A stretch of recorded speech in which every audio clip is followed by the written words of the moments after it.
You're listening to the Mind Over Finger podcast, episode number 181.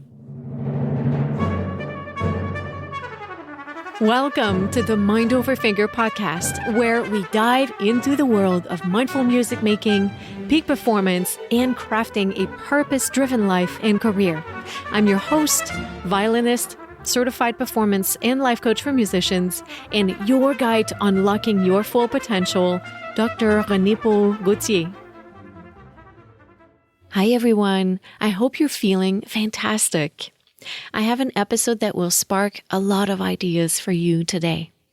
I speak with Sam Reti, professional guitarist and the founder and CEO of Muzie.live, a platform developed specifically for online, in-person, and hybrid music lessons.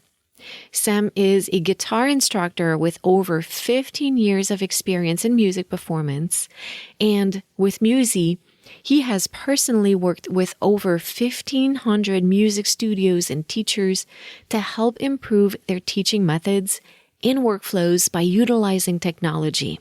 And this has ultimately led these studios to increase their retention and student engagement.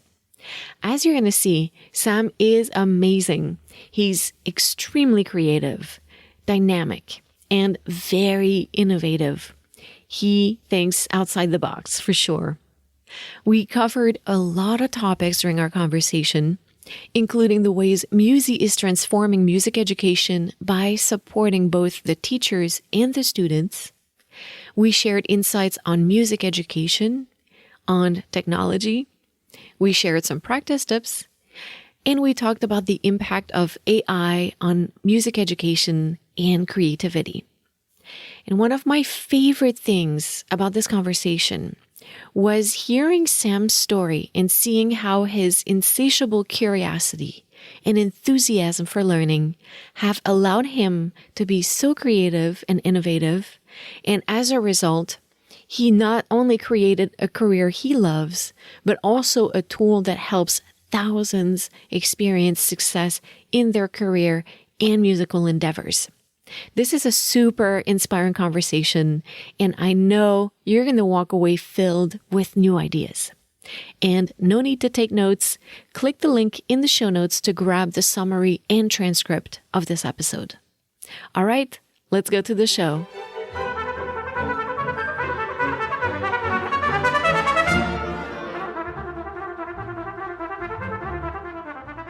Sam Reti, thank you so much for being on the show today.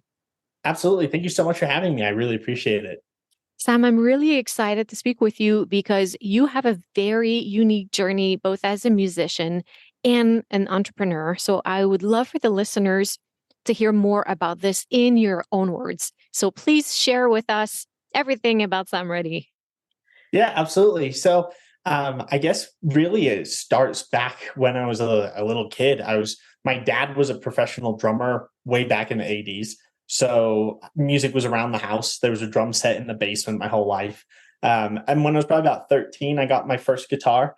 And from that day forward, it was pretty much written in stone. It was every day I would come home, pick up the guitar. My dad played drums, so we would just jam together. And he worked from home. So every day after school for an hour or two, was just band practice, basically. And then I would go on to practice for a couple more hours myself. And so I was that kid that I was 5-6 hours a day. I was the kid that brought my guitar to school. So I would take my guitar to school every single day, had it around my neck, walking through the hallways. I'd be practicing in between classes. I'd be practicing at lunch. I'd be playing. I was really funny. Once I actually was walking down the hall and I was between classes. So nobody else was like in the hallways.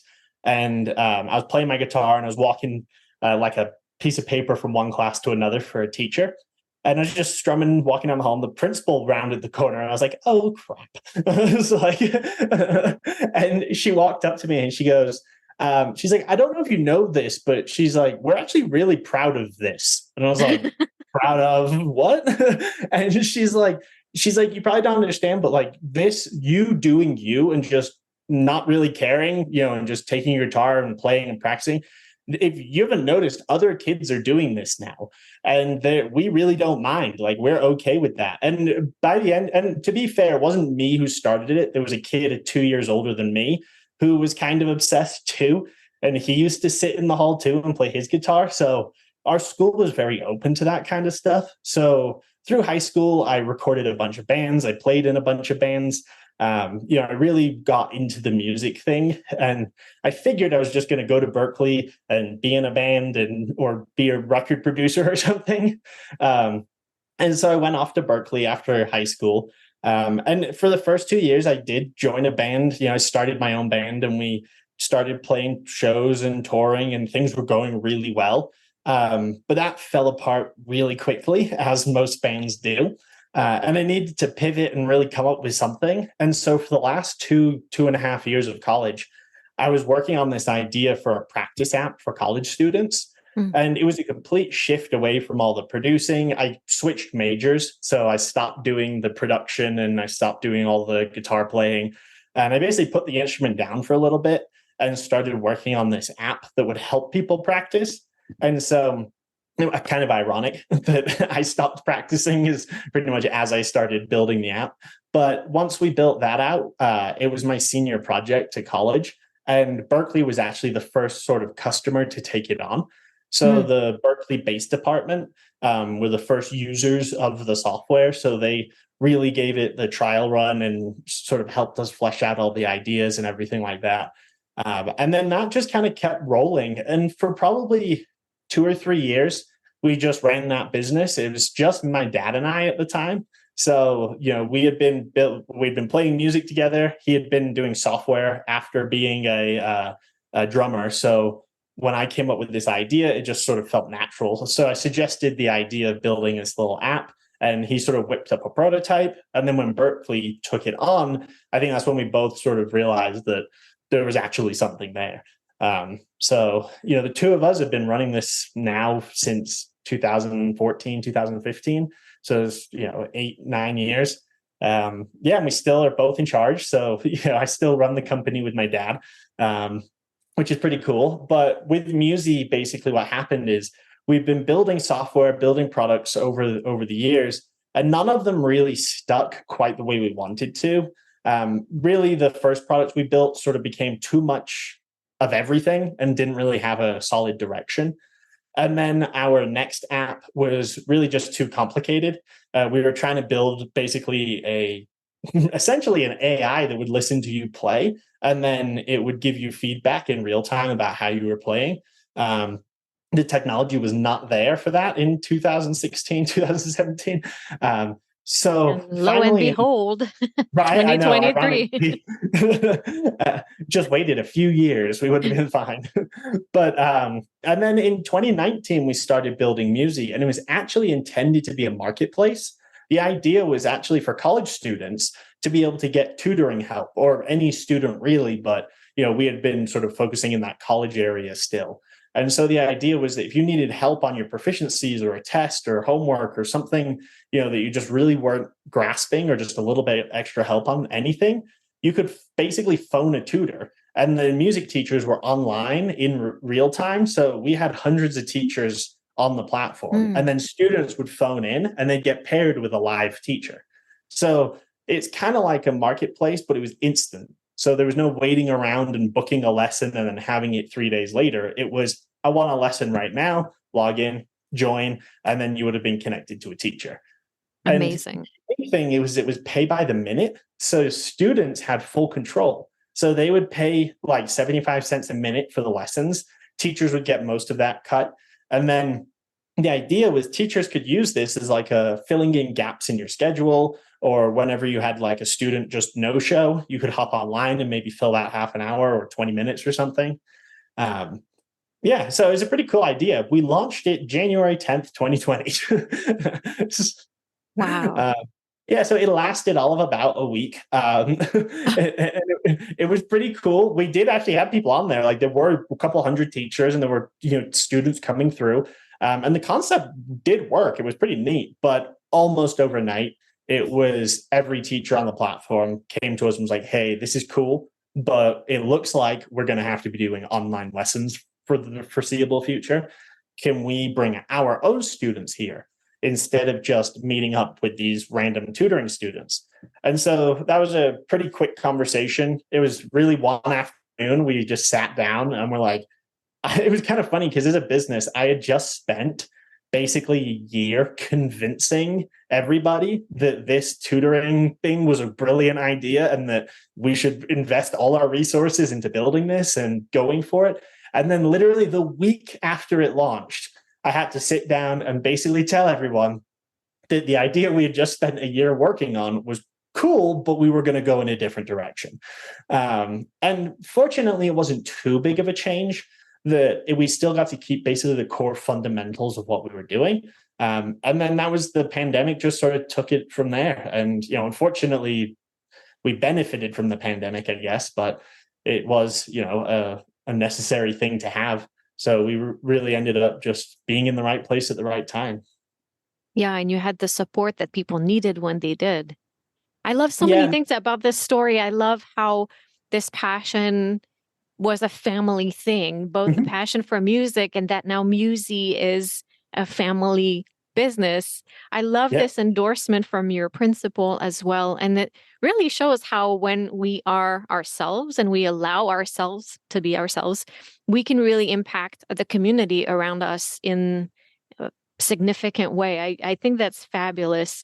And it sounds to me like you are such an amazing idea guy. And I love how you're sharing with us that it wasn't just this one idea and it was instant success, where you just tried things and built different concepts and transformed them and adapted to the needs. So that shows such versatility and a lot of adaptability. Tell us a little bit more about Muzie, because you call this the future of music education. And to me, it looks like the future is upon us right now. And I feel that it's so wonderful, the features that you're using. I'm going to invite all of the listeners to go. There's a lot of studio teachers here, but also probably a lot of people that might be looking for teachers. And the support that the platform offers to all of these teachers that at time might feel like they are isolated in their own little island without any community and any help is so incredible. So tell us a little bit more about those features on the platform.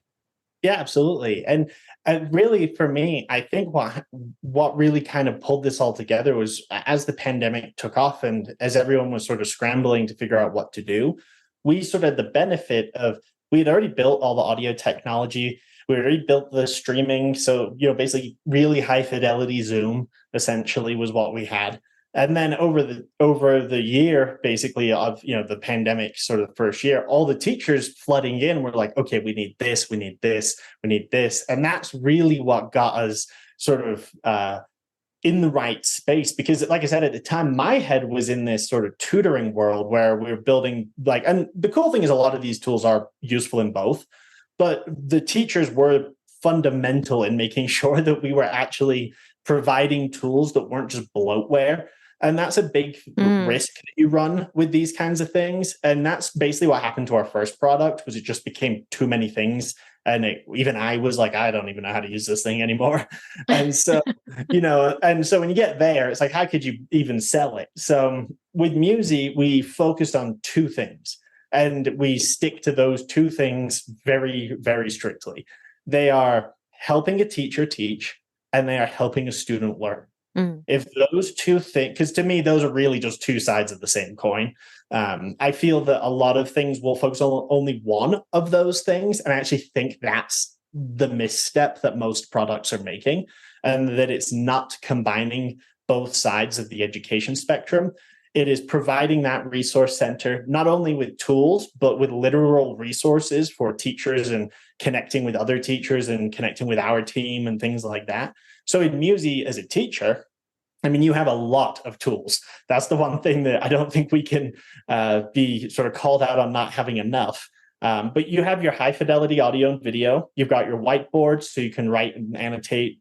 You have a thing called clips, which basically allows you to do either recording the lesson as you want or doing simulated duets, which basically means you can record your performance and then it will immediately transfer that recording to the other person. They can then hit record and play along with what you've just done.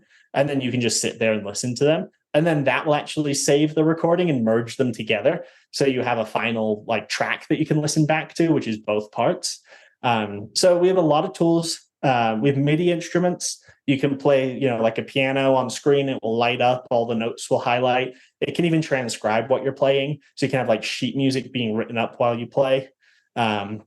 There's some simple scheduling tools. There's a huge assignment tool.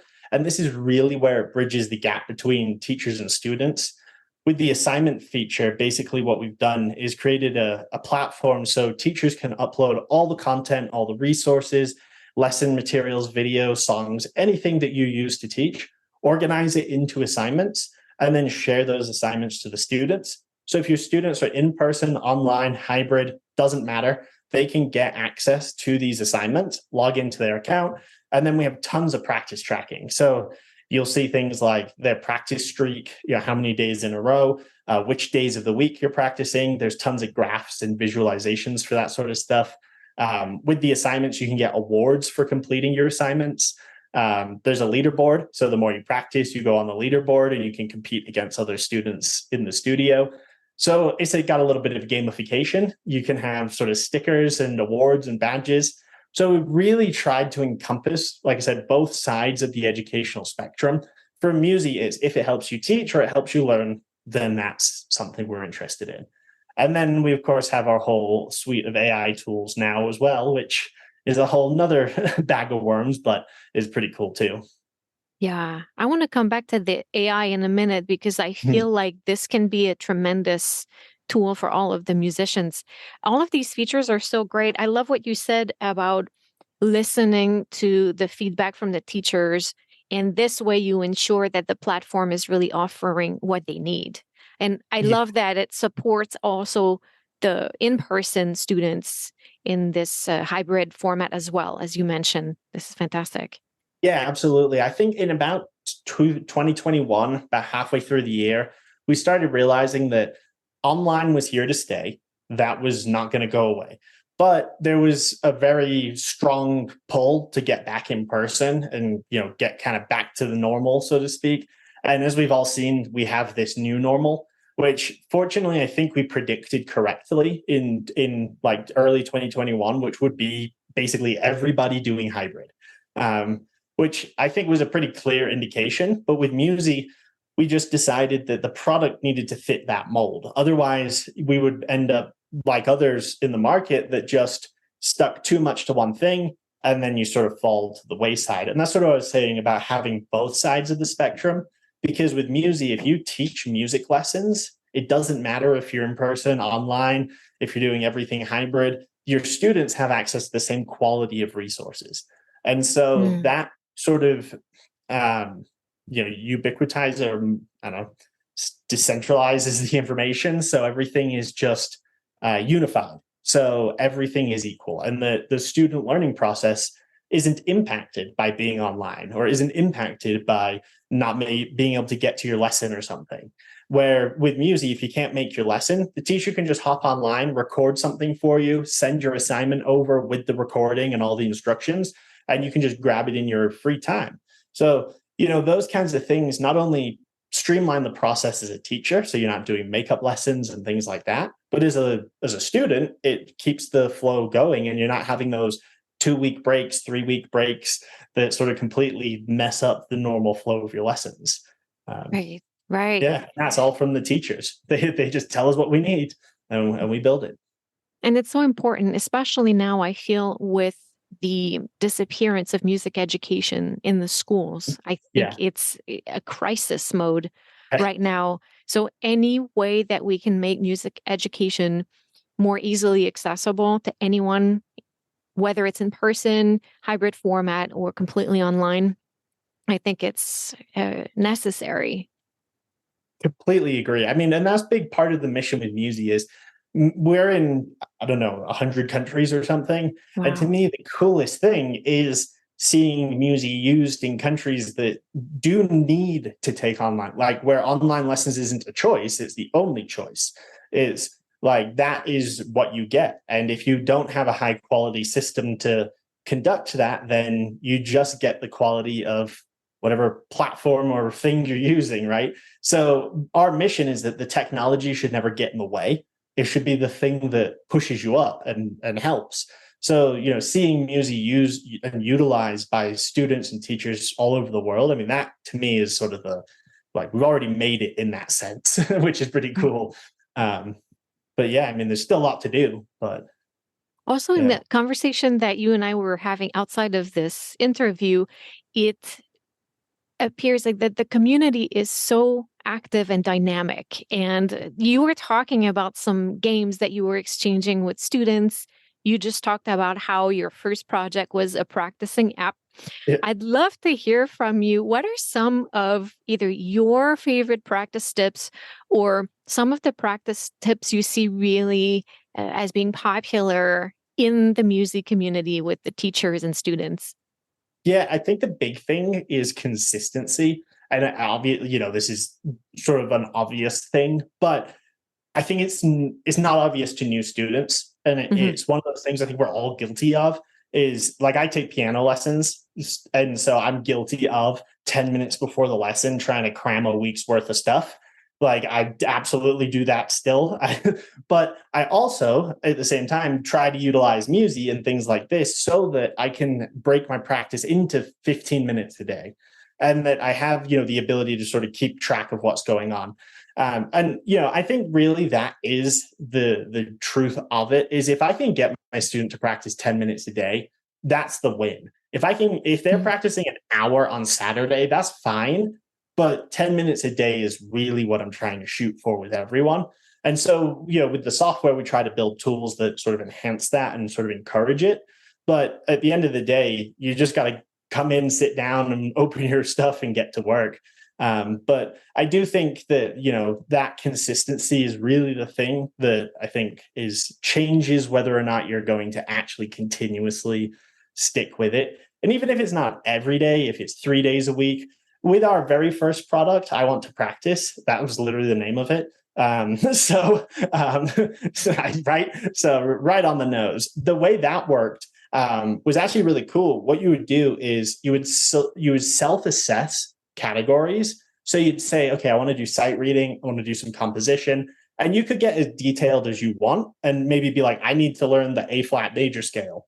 Or you might be vague and be like, I just need to learn major scales. And so up to you, you write out basically a list and you'd rate how well you understood each of those categories. And then the software would build a practice routine around that. But basically, what the algorithm was doing was saying, simply, if you're good at something, we're not going to give you that as much. If you're not as good at something, we're going to give you that more often.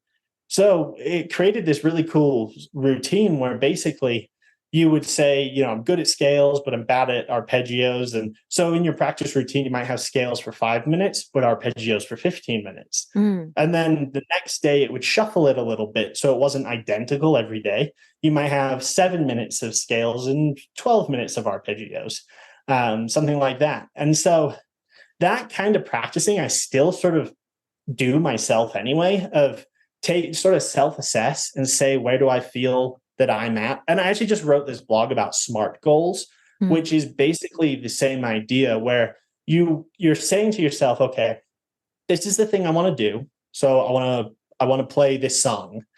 I I want to set a reasonable expectation for when I should be able to do this. So it's not going to be tomorrow. It's going to be 3 months from now. I'm going to dedicate 15 minutes a day. So that's sort of my commitment to the thing. And the reason I'm doing the thing is because I want to learn this song because I love the song, or I need to learn it for a gig, or I'm learning it for a student for a lesson, whatever it is. And when you write out your goals like that, then you don't just have I want to learn a song. You have the sort of the action steps and the reasons why that goal is something you actually want to move forward with. So that sort of self-assessment on your goals, I think, is really crucial. Mhm. So for me, that sort of self-assessment and then consistency. If you can merge Right. those two things, then I mean, you're pretty golden. I love that too. It's such a great level of awareness and mindfulness in the approach. Yeah, it's hard. I'm only really getting better at, you get better at it as you go. It's not Yeah. something that on day one you're going to jump in, you're going to write these killer goals and you're going to immediately practice 20 minutes every single day. There's going to be days and weeks where you flounder and you mess up, but it's that get back to it and keep self-assessing, keep looking, keep reviewing your goals, keep making sure the things you're working on are actually the thing you want to work on. I think it's okay to abandon goals. I think people sort of misunderstand, like, if you set a goal for yourself, you don't have to achieve that goal as long as when you make the pivot, you're pivoting to another goal that is going to continue to push you forward. Hmm. So if you're not doing the thing just because you're lazy and you don't do it, then that's one thing. But if you're not doing it because say your goal was to learn this song, you're now 2 months in and you kind of hate the song, and you're maybe don't have that gig anymore or something, it's okay to abandon that project and move on to something else that fulfills that need. Because if you don't have the sort of desire and passion to continue working on the thing, Yeah. then it's like, why are you dragging yourself through the mud? It doesn't make any sense to me. Yeah. Got to have that sense of purpose and engagement. And that's what I love about what you were sharing, is that it is such a great way to stay engaged and interested in what we're doing. I was just started reading a book where they were talking about how curiosity is actually one of the best emotion we can have, because it That's cool. really pushes I us love that. forward. And I would agree that, curiosity has been the spark for so many wonderful things that exist Absolutely. nowadays. I love that. That to me, I think as a kid, I was always the kid with a million questions. I was always that kid that didn't shut up and just wanted to know how every single thing worked.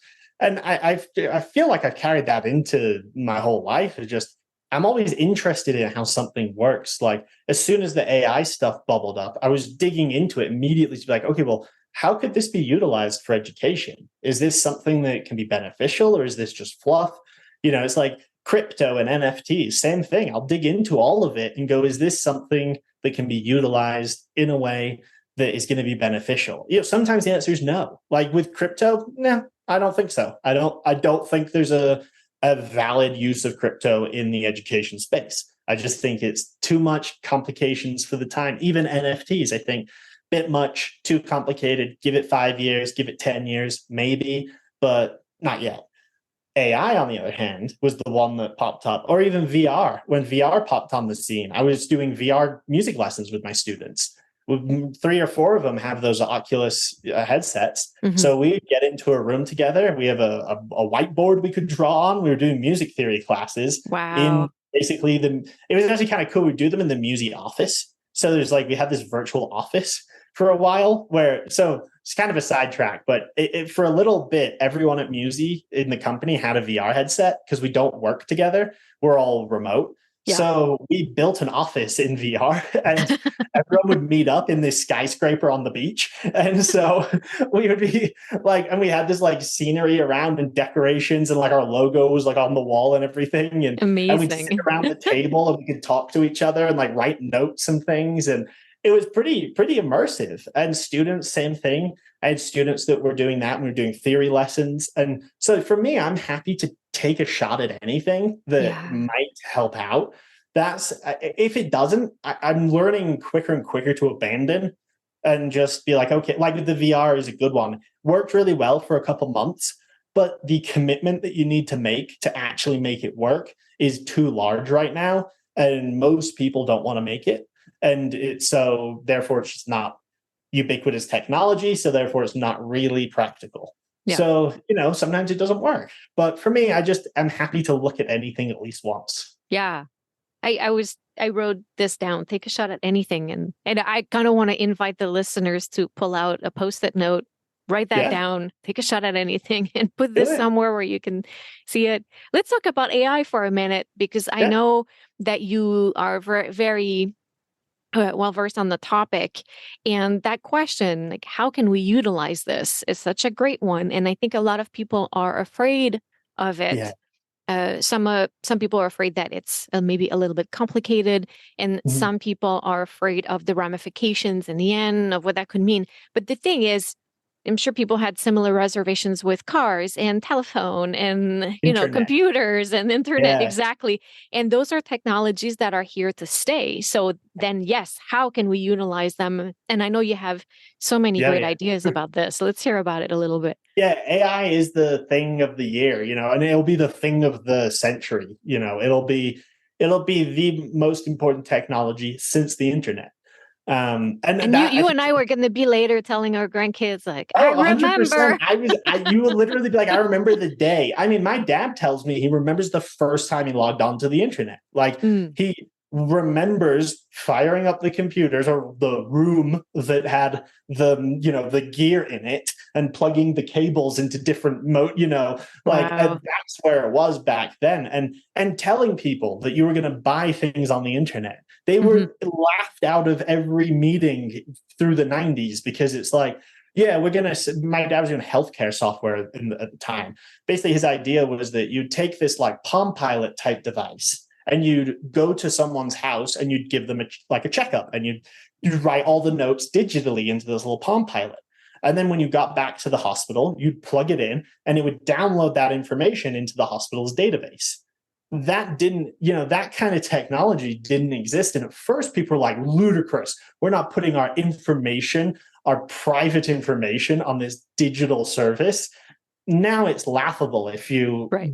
think like that. It's like people who get bugged out about security. I'm like, every single thing you've ever done is digital. I mean, Yeah. so that I think is just the way it is, and that technology is everywhere and nobody thinks twice about it anymore. AI will be the next generation of that. Where AI is a little different is that we don't actually have a full understanding of what it is and how Hmm. it really works. And this is where people have the right to be a little concerned, because even the best experts in the world will tell you there's a little bit of mystery in the machine going on. Hmm. Um, Basically what an AI is a huge set of, basically it scrubs the internet for all articles and information, and then it sort of categorizes information into like subjects. So like cat and dog would be close together, and like walk and run would be close together, but dog and cat, walk and run might be kind of far apart. Then what it does is it goes through this basically a matrix of words, and really simply, if you ask it a question, it looks for what is the most likely next word in the sentence that it should respond with. So that's why it can give completely nonsense answers, because it is basically just looking at the next most likely word. Now, the thing is, because it's scrubbed so much data, that it's quite good at understanding the context of a question Yeah. and then producing the right next word. And when it does that over and over again, you get something that sort of assembles this consciousness almost. Yeah. And that's where the experts are a little confused, because there's no reason it should be getting the right next word so often. Basically, there's no reason it should be so good. That's Yeah. really the problem. It's like someone built a plane that could fly across the world in 5 minutes accidentally. You know, um, actually, someone did a really interesting analogy of this. GPT-3 was released at the beginning, or GPT-2 was released at the very beginning or late last year. The equivalent, so let's say that's a modern plane. Hmm. Okay.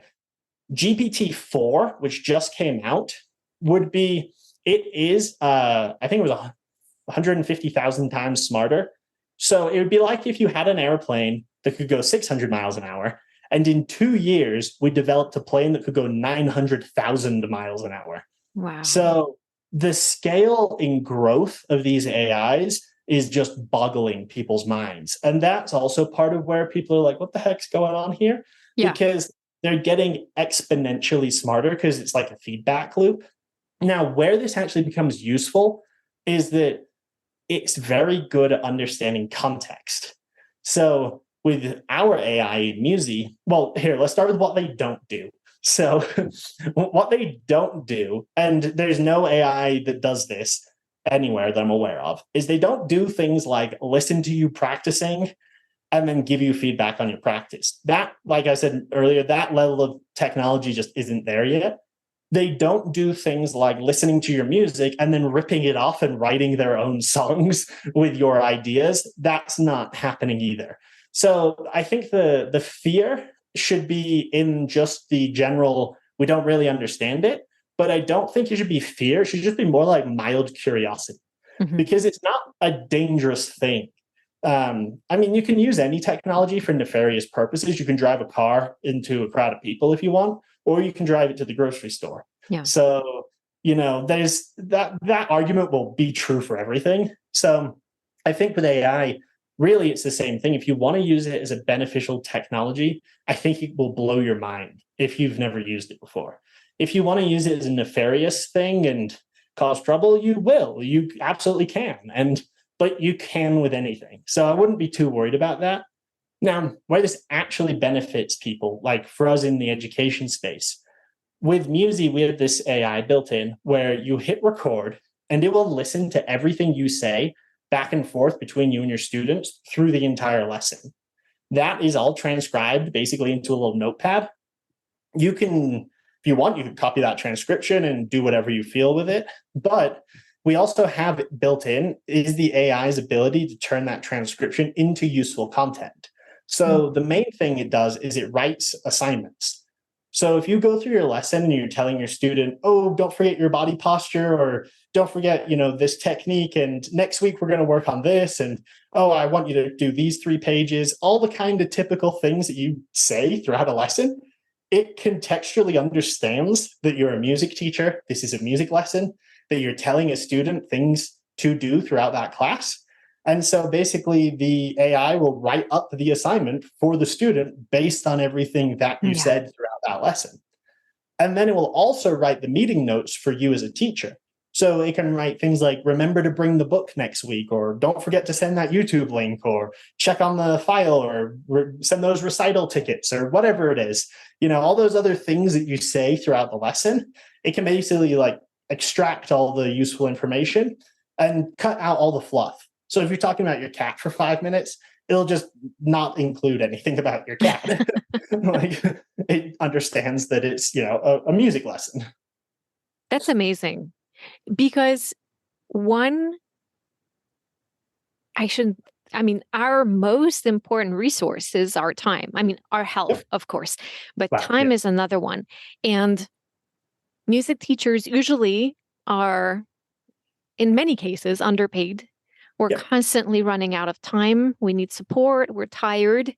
And this is basically like having an assistant supporting you. So once again, since we started talking about music, it's how it supports, how it helps teachers teach. That is a huge way to save time, because writing lesson notes is something that I used to do, while you're teaching. Yeah. Right. And then what do? Do you ask the student to stop playing so you can write, or you have them playing and you're listening, sure, but you're also writing, and you can't write as much as you want. Now you can be completely focused in the moment, and you have your little assistant writing the notes. And I'm sure it does so much more than that. But that alone, the amount of time it can save someone is so important in, adding to the quality of presence that we can have, but also quality of life ultimately. Yeah, absolutely. I mean, you nailed it. All of that's exactly everything you said there is the reasons for what we're doing. It's supposed, like I said, technology is not supposed to get in your way. It's supposed to be the thing that helps and bolsters you up.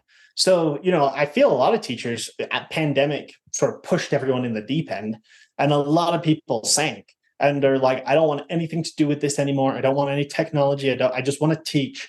Well, that's what we're doing. We're pulling the technology in a different direction so that you can just teach. Because like you said, even in my in-person lessons, and historically, I've had a notepad and a pencil, and I've been writing notes down as the students are doing things.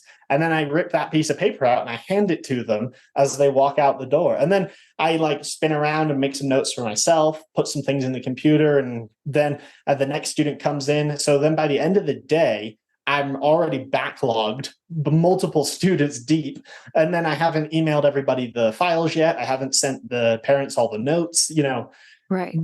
If this basically just does that half of your job, and your job becomes just teaching 30 minutes or 1 hour, not teaching 20 minutes with 5 minutes of fluff and 5 minutes of fluff, but actually teaching for a full 30 minutes, the engagement goes up, your retention rate goes up, you literally make more money. I mean, it's not a gimmick. It's just the natural progress of how business works. The higher quality you produce, the happier your client is, the more likely they are to come back. It is that simple. Yes. There is no secret. It's just use the tech to help you out.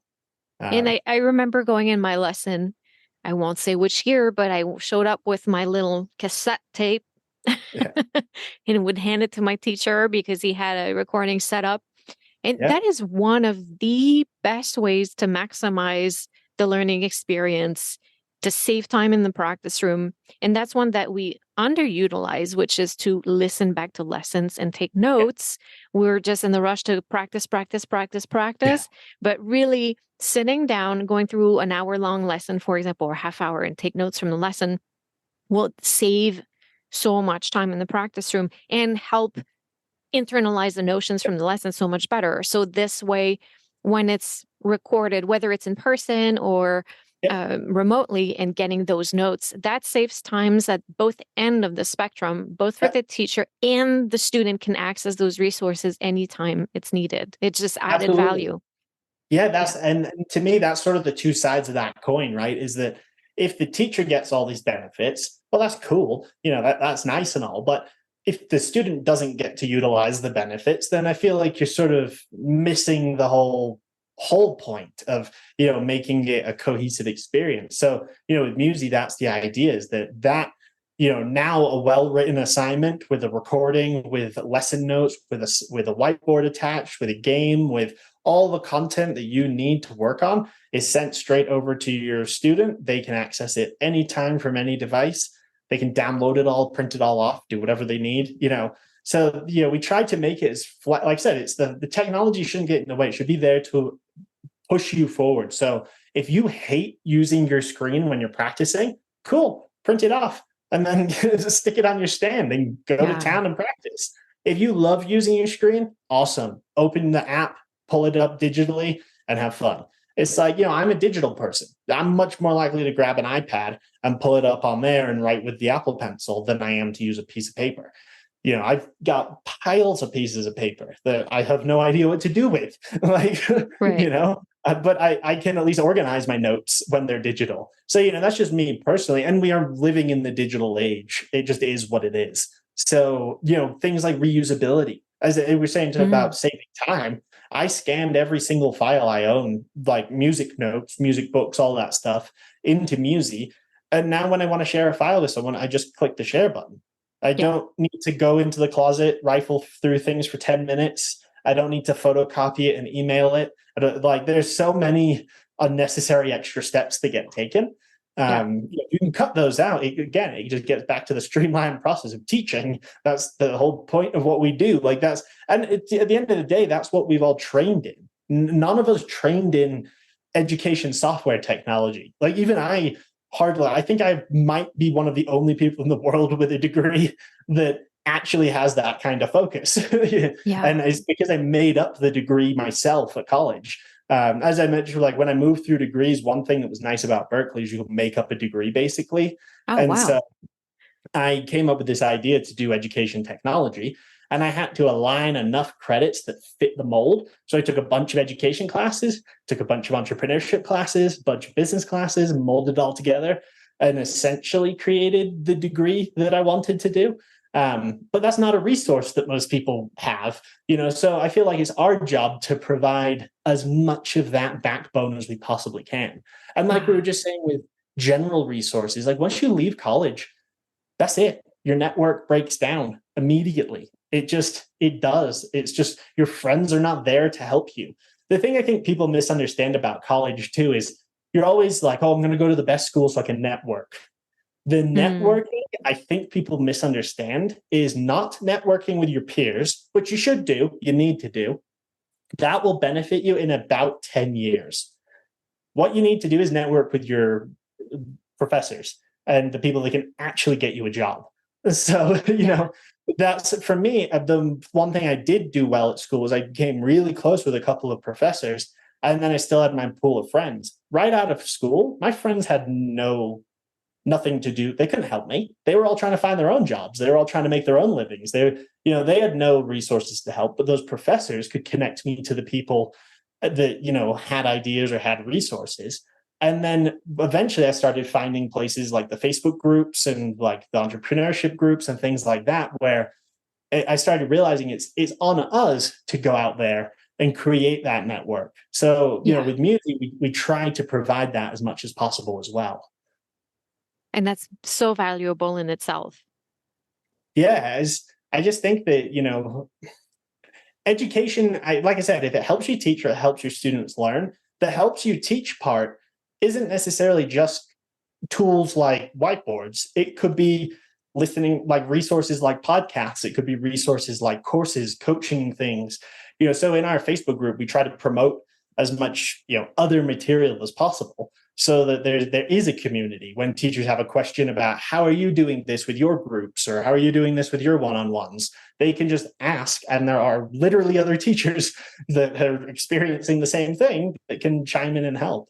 um Absolutely. Yeah. yeah. I'm going to put all these links in the show notes. And you mentioned your blog earlier, and Yeah. everyone listening, you should absolutely read Sam's blog because you are so full of information and inspiration. And as people can hear, you're kind of on the forefront of what's happening, and you're, in my opinion, a true visionary. So absolutely read Sam's blog and go check out all of the links I'll put in the show notes. Sam, I want to be respectful of your time, Yeah. and but I would love your ideas on a couple questions that I ask my guests at Yeah. the end. One thing I'd love to ask you is a habit that you have that you think contributed to your success. Ooh. It's got to be that curiosity.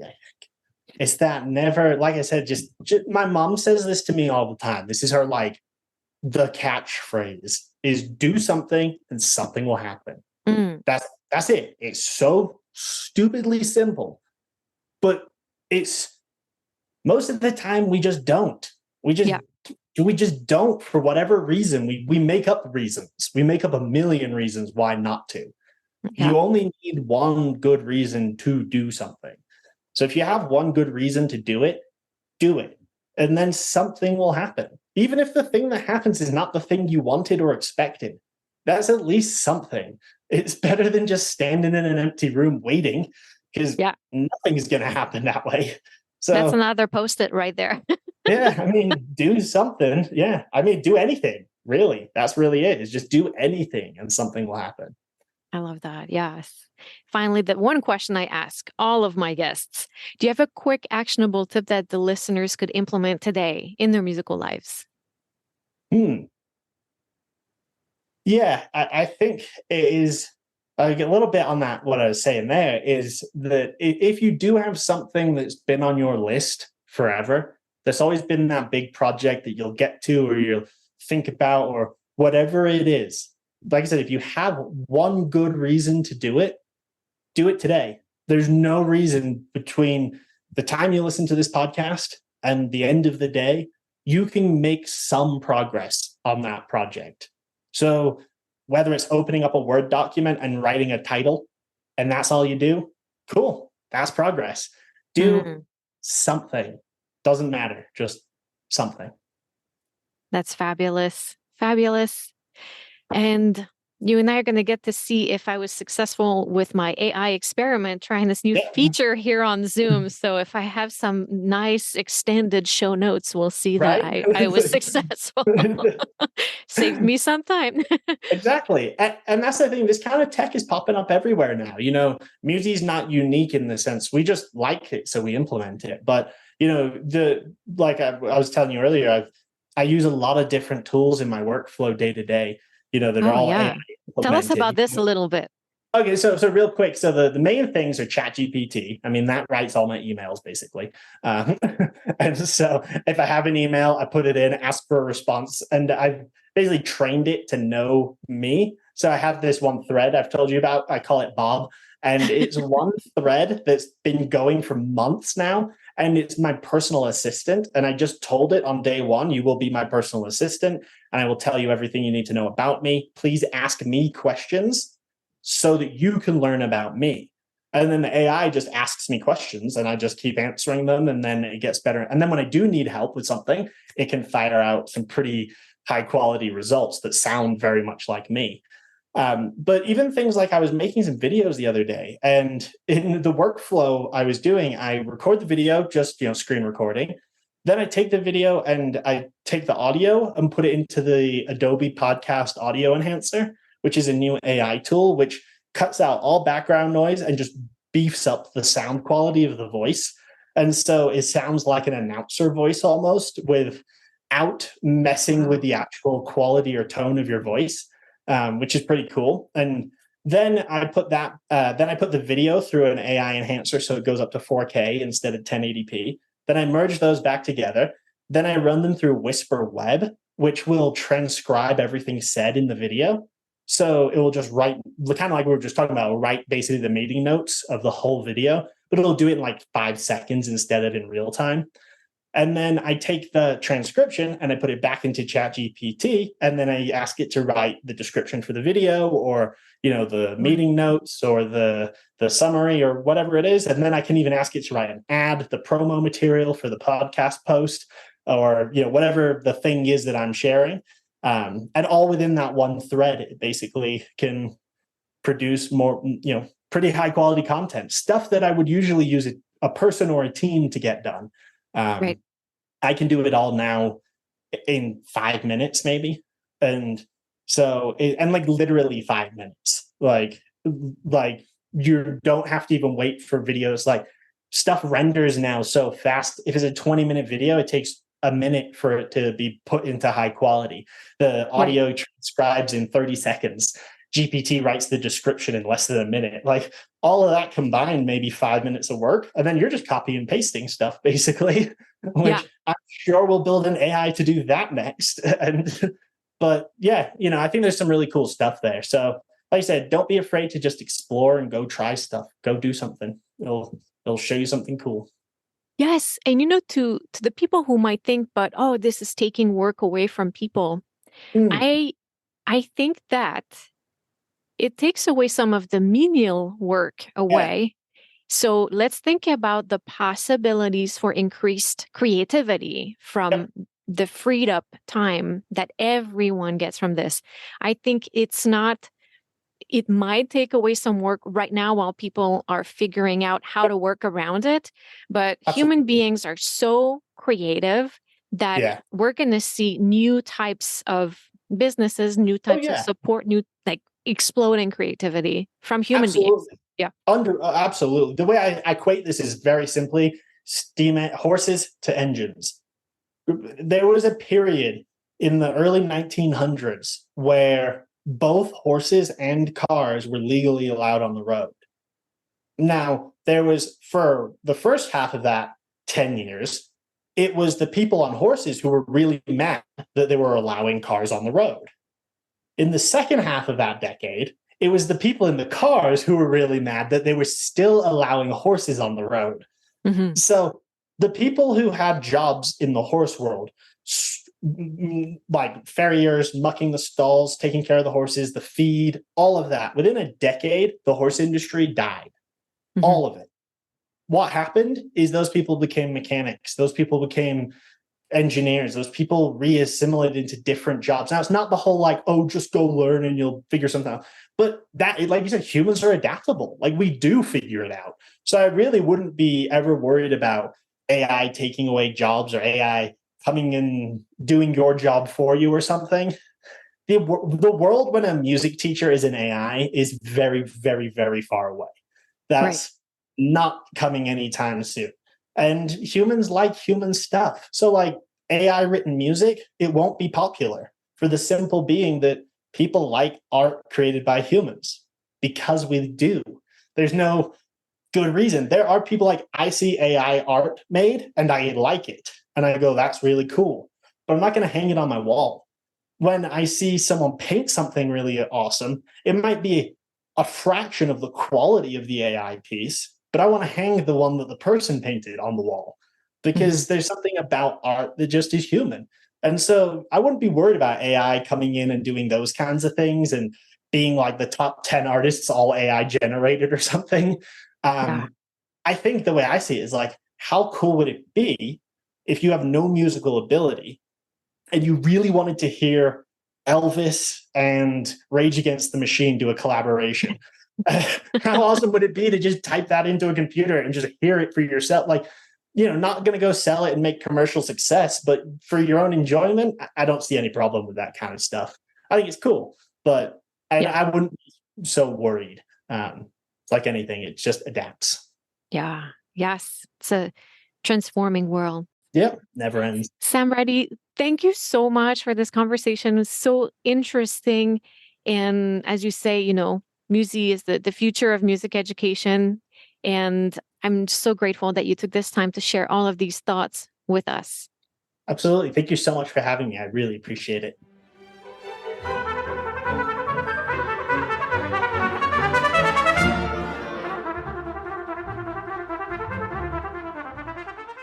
There you have it. Thank you for joining me today. I hope you enjoyed this conversation with Sam Reti of Muzie. You can find information about Sam and Muzie by going to muzie.live. And you can also find them on all socials, and I'm going to have those links for you in the show notes. If you found our discussion valuable, share this episode with friends and fellow musicians. Grab a screenshot of the episode, share on social, and with everyone you think might benefit from this conversation. All right, that's what I have for you this week. Until next time, much love going your way, and à bientôt.